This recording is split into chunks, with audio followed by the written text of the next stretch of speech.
Yeah, I'll just start recording. You'll get an extra like 5 minutes, 2 minutes of just me talking, waffling about, as the host might say.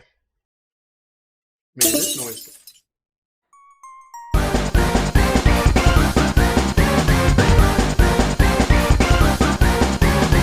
Because little funny story with this one. He is in California while I'm here in Kentucky, so his time zone's a little bit different to me. Mm-hmm. I live exactly right in the border of Central and Coast, to where unironically, just by flipping on one side of the bed, it changes the time zone. And I was just freaking out if oh God, did I get the actual time right? Yeah, well, you made it. Oh, thank you. There we go. There you go. There we go. It's time for the moment you've been waiting for. Oh, we can also go over a bit. That's fine. So Yeah. it's like not that big a Yeah. deal. Okay. And for some reason, my internet is just like crap in the bed right now. I just did a speed test and it's like terrible. So I don't know what's going on my end. So if I like dip out a little bit, that's not me trying to leave or anything. What the hell's Oh going no, on we failed. The chat's gotta carry the burden now. Yeah, it's fine. Okay. All right. So I'll start first. Okay. So All right. hello. My name is Total. You probably may know me before. Back then, I was the pitcher for Rachel Amelia. Back then, when the Kickstarter happened. Today, I will be pitching you all another matchup. This time, a lot more easier to consume. Next time on Death Battle.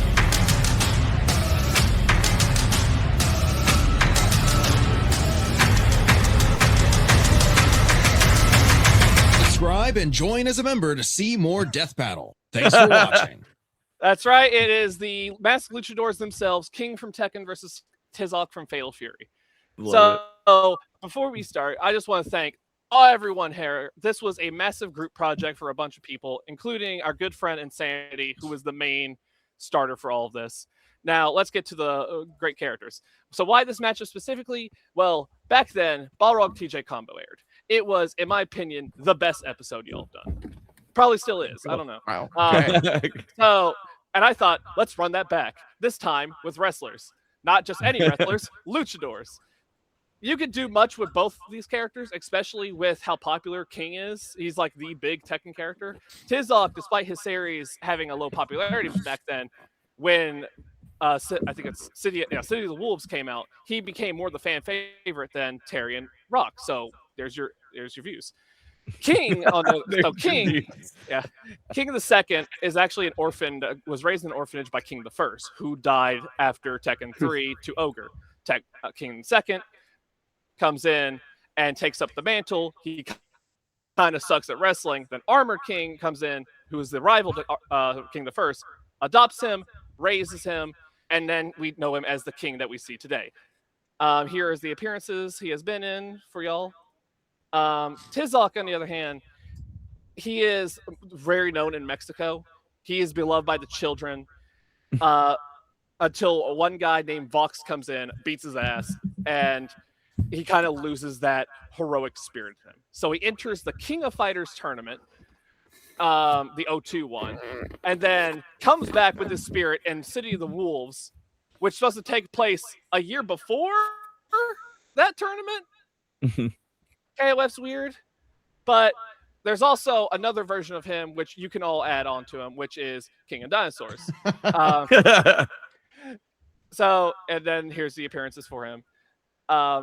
So what can they do? Well, they don't have no devil trigger. Devil gene. They don't have no godlike powers in their both games. These two want to put anyone in a headlock. They are wrestlers. Pile drivers, cosigns, you name it, they have it. They have a respective moveset, but with how experienced both of them are, you can literally give them everything in that. This gift out of the bottom here. So the fight. So my friend Insanity here wanted to write an entire script to y'all. He couldn't get that finished in time because of college. He would sounds a little bit more important. Yeah. It would have been very nice for y'all to see that. But the short term for this is basically similar to Balrog TJ, except instead of these two having this little hate with each other, these two have massive amount of respect. They know what they're fighting for. They're fighting for the youth. They're fighting for their hometown. All that. Yeah, As for the I middle mean, both section, are. I know. yes, I know. King you can is do very whatever you want. much. And there's two kings, right? So, like, King, does it matter King the which First, king? King the Second. So it's specifically King the Second you have to go into because King the First is dead. But it doesn't matter if you like, Sure. they scale them both because King the Second is the main choice. Does it? I mean, from like a personality perspective or how we approach it, does it matter? Oh, it doesn't matter. No. Okay. Middle section, you can do whatever you want. As for the intro, something similar to the infamous Brock Lesnar versus Big Show match, where the ring gets destroyed. Yeah. And the last one standing pins the opponent. So one of my favorite things about these pitches or matchups itself is how unique they come out. Matchups like UX's Nemesis Magician, where it goes into a lot of camera work, something like that. This one does something similar, where it's the death. So, funny enough, both these characters are not killers. They, despite having moves that feel like should put you in a hospital, they still don't go into this bloodless, ruthless aggression. So, how do you put characters in a death battle scenario while keeping moral strengths? Well, I delved deep into luchador history and found an option. Lucha Libre's tradition of mask versus mask, where The death of the mask. yes, Yeah. So That's we have a slide under. I should have put above it, but basically these two characters are literally nothing without their mask. To where if you put them in a mask versus mask scenario, everything about that character, the second the mask is off, is gone, dead, everything. It's like saying, "Hey, Boomstick is a luchador, and he took off his mask." Well, Boomstick's now dead. Now the entire episode will now be Wiz and Chad James. right. I do want to clarify that this should be like a one-time only thing for a death. It's to represent a tradition and symbolic to the lucha code and Mexican culture. There is another fight that is similar to this, but however, there are outcomes to where it does not fit that type of code. Now, that was something we were kind of having. This is our big hurdle. And funny enough, that's where I want to semi-end my little talk to you all, which is a question. How would you all feel for that? Oh, no, that's really interesting. I mean, like, we've obviously put characters in the show and had them kill when they don't kill. But as soon as you went to that next slide, I knew exactly where you're going. Yeah, putting the mask on the line, and it is like the death of the character is really interesting. Because I even said that, well, someone told me, like, what if they said no? We had a plan B, which was, I asked over 100 people in this community, and it has been split even. Okay. To where if you guys did say no, this was a plan B, which was a natural cause that happens in wrestling, which is heart attack via adrenaline overdose. Okay. I shouldn't laugh at that, but that's I know. so it comes out of nowhere. It was like you just had a backup plan. Is what got me. Yeah. We looked through every like nick and cranny for this because this is what makes King Tizoc like stand out more than other wrestling matches. Sure. So like even to where we even tried looking at the rules y'all made for the show and see can something contradict it whatsoever. Which, right here we had to go through. Was it prior knowledge for them? Not to the extent of where it counters each other, just to where they're wrestlers. They just have to know what moves they can do. So this was, that was our biggest hurdle was the death. Mm-hmm. Yeah, Sure, no, yeah. I think it's a really cool idea for sure. I think it'd be a really fun fight. I mean, a ball rag TJ is one of my favorite fights that we've ever done. So like, I love a good grounded fighting wrestling fight. Sounds awesome. King has come up a lot. I've definitely seen a variety of different matchups for him. I don't know if I've ever really like seen Tizoc brought up that much, but it does make a lot of sense, and it would have a very specific sort of vibe that would very much capture that kind of like All Might kind of feel. Yeah, I like it.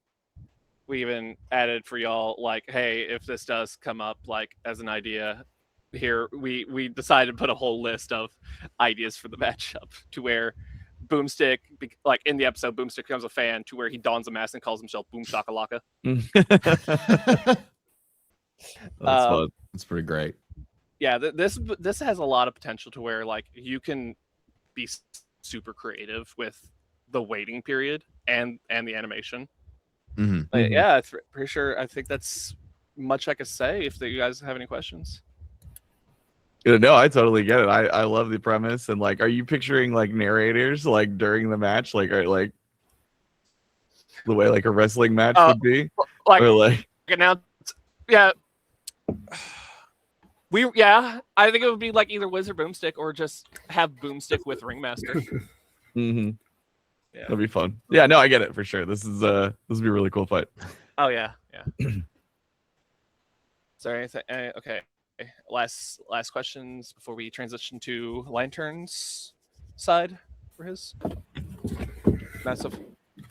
Yeah, I mean, I think it makes a lot of sense. I know you had that slide that had a bunch of ideas for like what could appear in the fight. I'm curious if there's any that you wanted to highlight.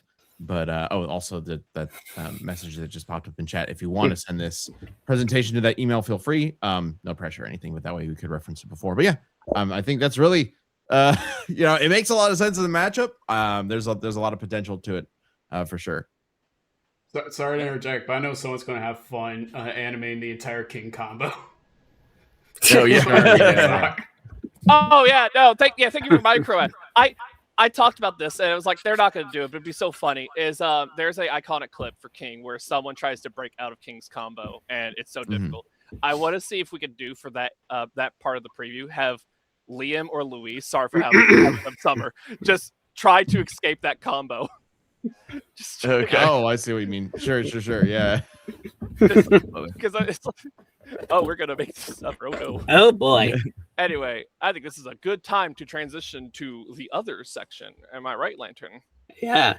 So you might be wondering, how am I going to follow up a wrestling match, right? Okay. Well, how about with something more relatable? A 9 to 5. Okay. Spoilers ahead, because of course, you are being recorded. All right. Anyways, but first, trailer. Warning, not even a question. Yeah, right. Warning. Demand. Oh my god.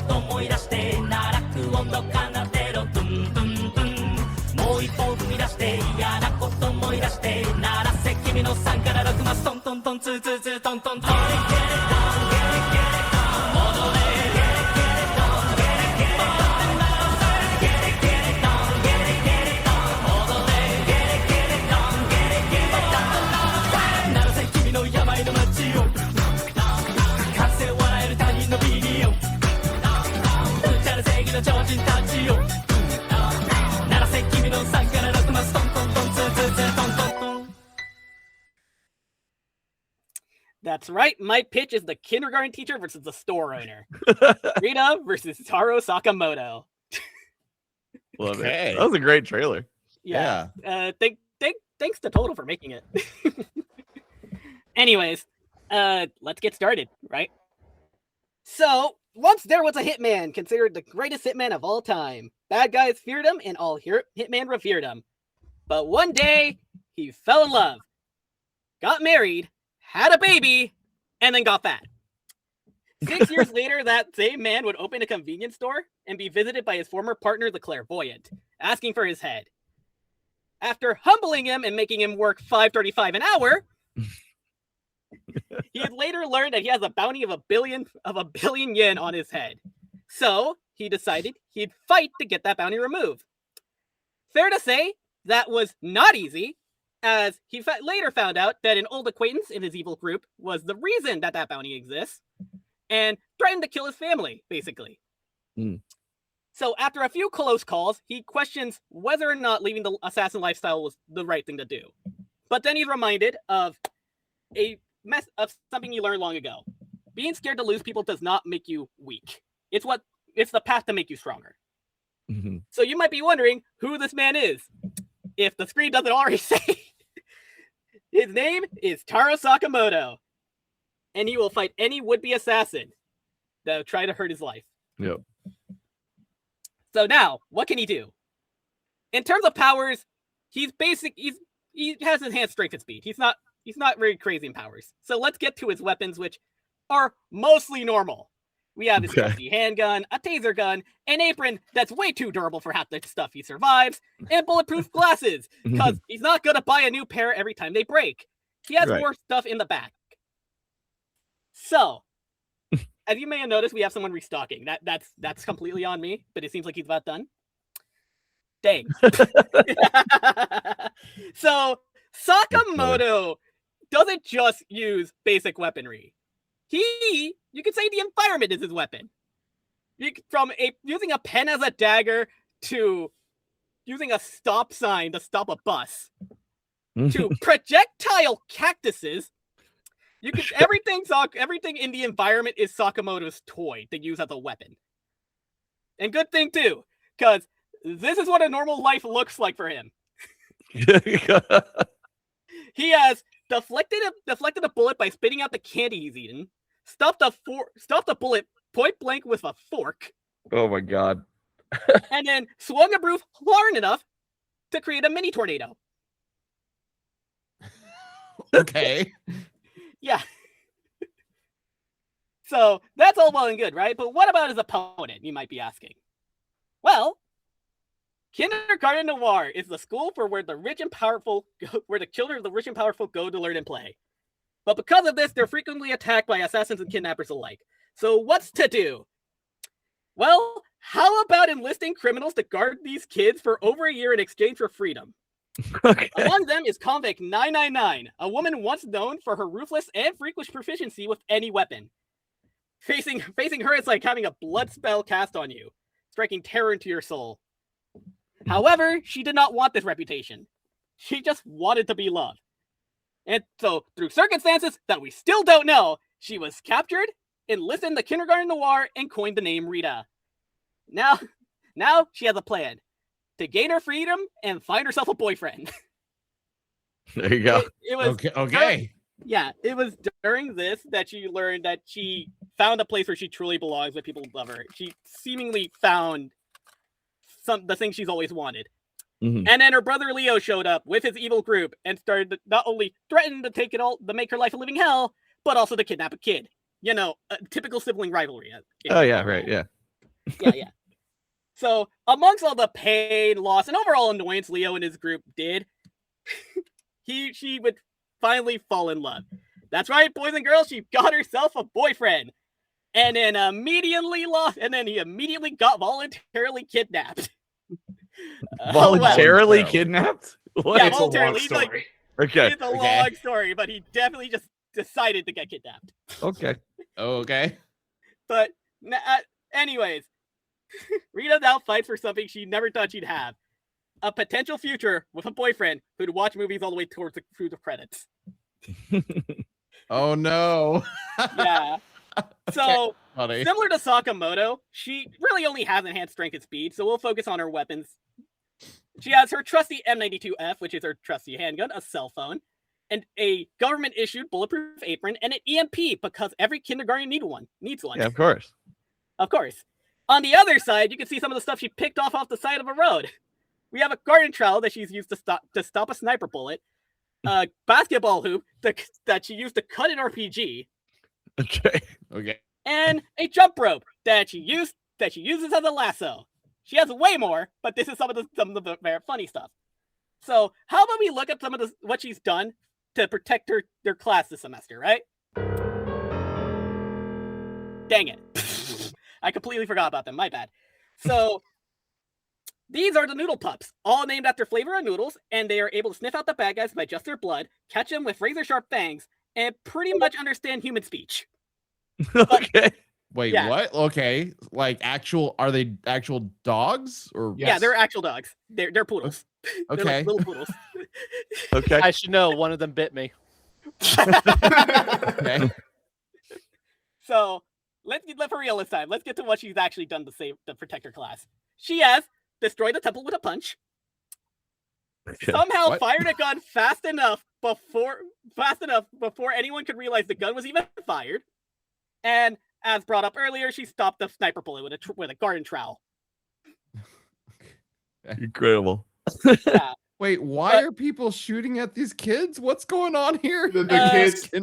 The kids are the children of the rich and powerful. Basically, stuff like presidents. okay. Yeah, it's I noticed that ransom, kidnapping, Also, like- you know.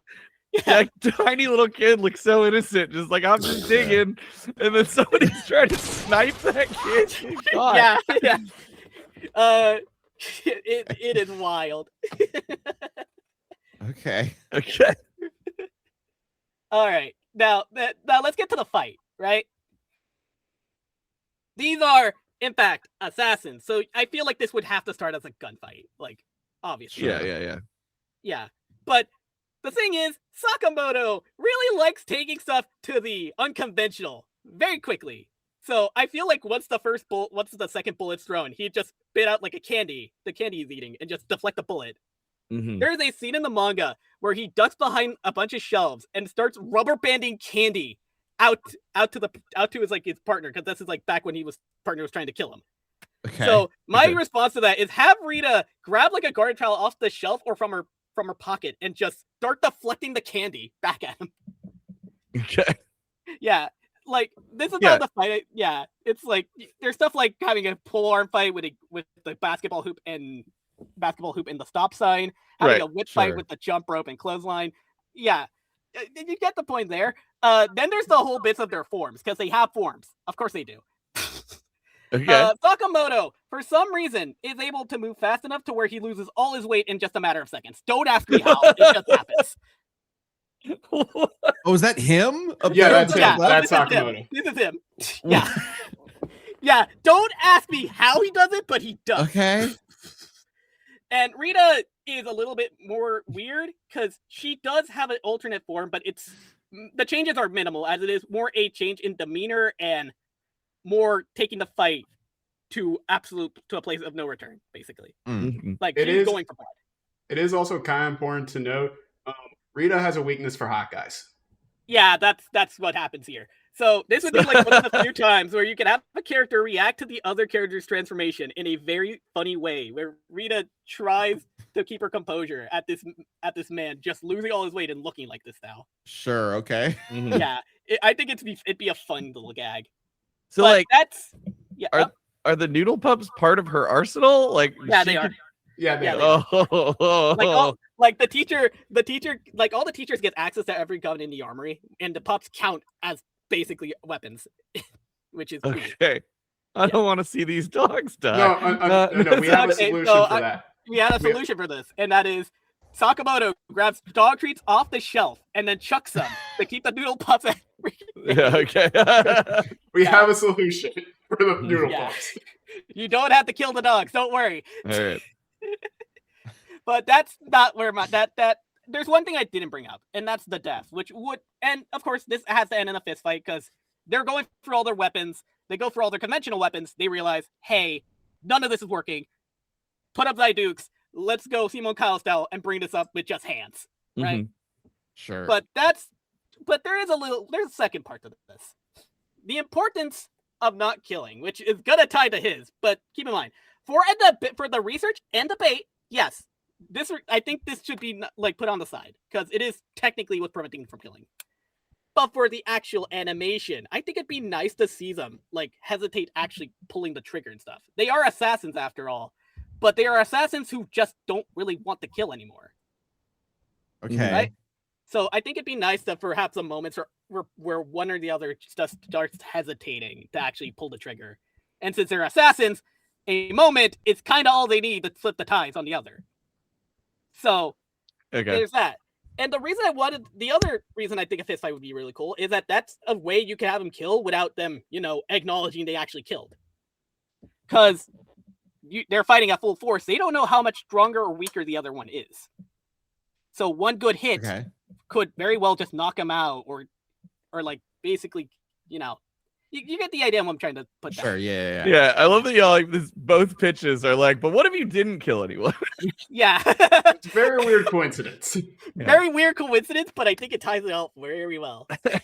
Okay. Yeah, but that's my pitch. And here are Okay. the thumbnails made by people in the community. Cool. Yeah. That's great. And that's it. Thank you.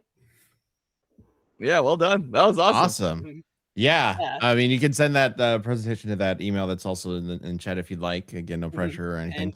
yeah, But really fun. I was not aware. What is the kindergarten series called again? I've definitely seen Kindergarten Sakamoto Wars. before. But Kindergarten Wars. Kindergarten War. Oh, that okay. I Yeah. think that might have come up on Ballot Banter before. Yeah.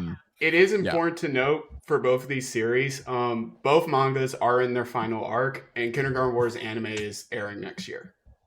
Oh, interesting. Okay. Really? Yeah, that sounds Yeah, like something that would do very April well 2027. as an 2027. anime for sure. I'm being forced to watch it by him. That sounds very fun. Is she the main Yeah. character, or is it like Yes, a she is the main group of character. people? Yeah, she is the main character. Okay.